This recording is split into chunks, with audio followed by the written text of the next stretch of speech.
द्वितीय विश्व युद्ध के दौरान पंजाब रेजिमेंट को कन्वर्ट कर अंग्रेजों ने 1 मार्च 1943 को चमार रेजिमेंट बनाई थी।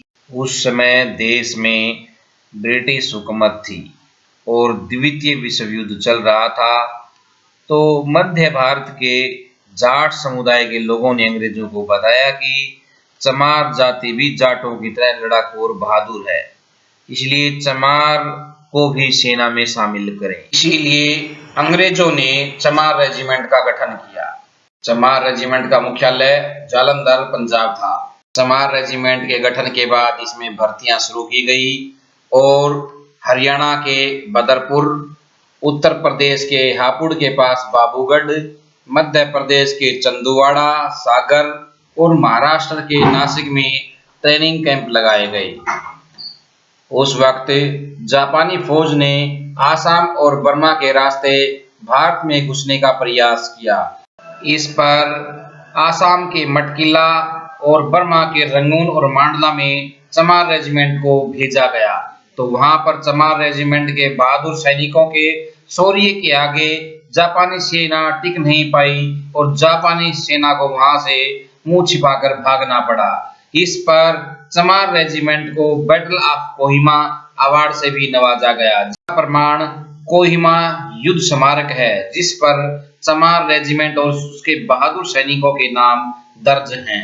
युद्ध समाप्ति के बाद भी चमार रेजिमेंट रंगून में ही डेरा डाले हुए थी। द्वितीय विश्व युद्ध समाप्त हो चुका था और नेताजी सुभाष चंद्र बोस ने देश को आजाद करवाने के लिए आजाद हिंद फौज का गठन किया था और नेताजी रंगून के रास्ते भारत में प्रवेश करने की तैयारी कर चुके थे।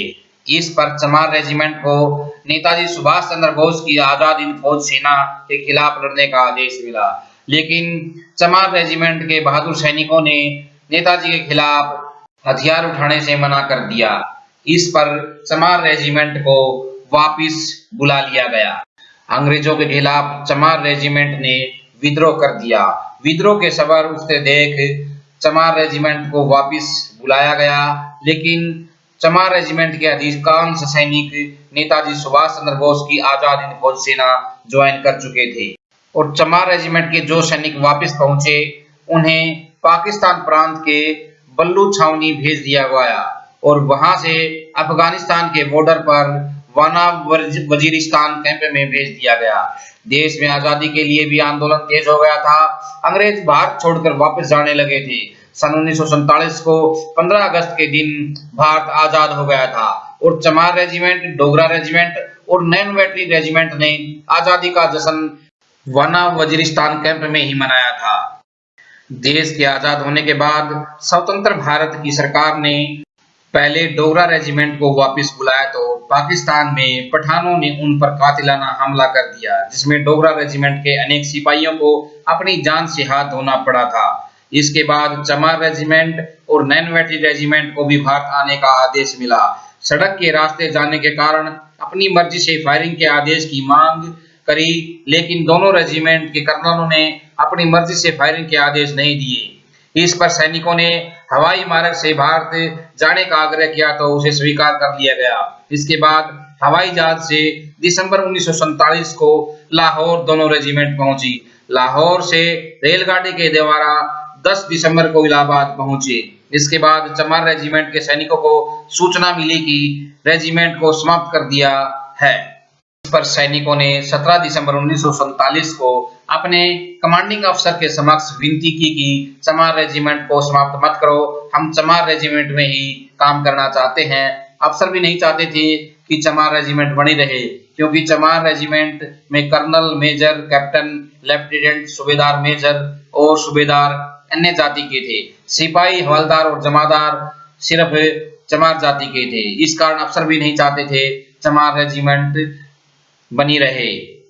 इस पर डोगरा रेजिमेंट को आदेश दिए कि चमार रेजिमेंट के सिपाहियों को गिरफ्तार कर लिया जाए। पूरी रेजिमेंट को गिरफ्तार कर लिया गया। इसके बाद अगले दिन 18 दिसंबर 1947 को पुनः सभी सैनिकों को इकट्ठा किया गया और चमार रेजिमेंट में शामिल होने वाले अपना हाथ खड़े ये कहा गया। सिर्फ 47 सैनिकों ने ही अपने हाथ खड़े किए, तो उन 47 सैनिकों को एक अलग बैरक में बंद कर दिया गया ताकि बाकी को अपने अपने घर भेज दिया गया। गिरफ्तार सैनिकों के खिलाफ सेक्शन 27A आर्मी एक्ट के तहत मुकदमा दर्ज कर कोर्ट मार्शल किया गया। 20 मार्च 1948 को आर्मी कोर्ट ने 4 प्रकार की सजा दी, जिसमें नौकरी से निकालने, वेतन व फंड जब्त करने, रैंक तोड़ने तथा 2 साल, 4 साल, 5 साल और 7 साल की कठोर कारावास की सजा सुनाई गई। सजा के दौरान इन 47 सैनिकों को बनारस, इलाहाबाद और आगरा जेल में रखा गया। इलाहाबाद उच्च न्यायालय में अपील के बाद उनकी मेहनत रंग लाई और 2 साल 10 माह सजा काटने के बाद माननीय उच्च न्यायालय ने सभी को बरी कर दिया और फिर 21 जनवरी 1951 को आगरा जेल से सभी को रिहा कर दिया गया। लेकिन सरकार ने कोई मदद नहीं की, ना ही न्यायालय के आदेश की पालना हुई और ना ही उनको रैंक लौटाया गया, ना ही उनका फंड वापस दिया गया, ना ही उनको वेतन दिया गया और ना ही उनकी पेंशन बहाल की गई। अनेकों बार चमार रेजिमेंट की बहाली की भी मांग उठी, लेकिन सरकार ने इसे अनसुना कर दिया।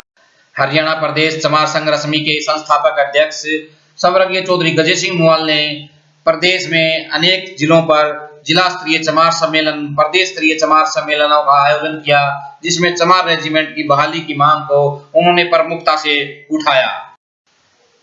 चौधरी गजेश सिंह मुवाल जी के आदेश पर हरियाणा प्रदेश चमार संघर्ष समिति के प्रांतीय प्रवक्ता वेद प्रकाश भारती ने देश के सभी सांसदों को, सभी पार्टी के राष्ट्रीय अध्यक्षों को चमार रेजिमेंट की बहाली की मांग को लेकर पत्र लिखा, लेकिन किसी भी पार्टी ने, किसी भी सांसद ने चमार रेजिमेंट की बहाली की मांग को संसद में नहीं उठाया। लालू प्रसाद यादव की पार्टी राष्ट्रीय जनता दल के सांसद रघुवंश प्रसाद सिंह ने ही लोकसभा में चमार रेजिमेंट की बहाली की मांग को प्रमुखता से उठाया। इसके बाद चमार संघर्ष समिति के पदाधिकारियों द्वारा रघुवंश प्रसाद सिंह का चंडीगढ़ में अभिनंदन भी किया गया। आपको ये जानकारी कैसी लगी कमेंट में बताएं और वीडियो अच्छा लगे तो शेयर करें, सब्सक्राइब करें।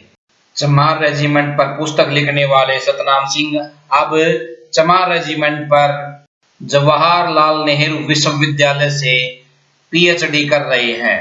सतनाम सिंह ने चमार जाति का गौरवशाली इतिहास नामक पुस्तक लिखी थी, जिसके कारण वो सुर्खियों में आए थे और उनकी खूब प्रशंसा हुई थी।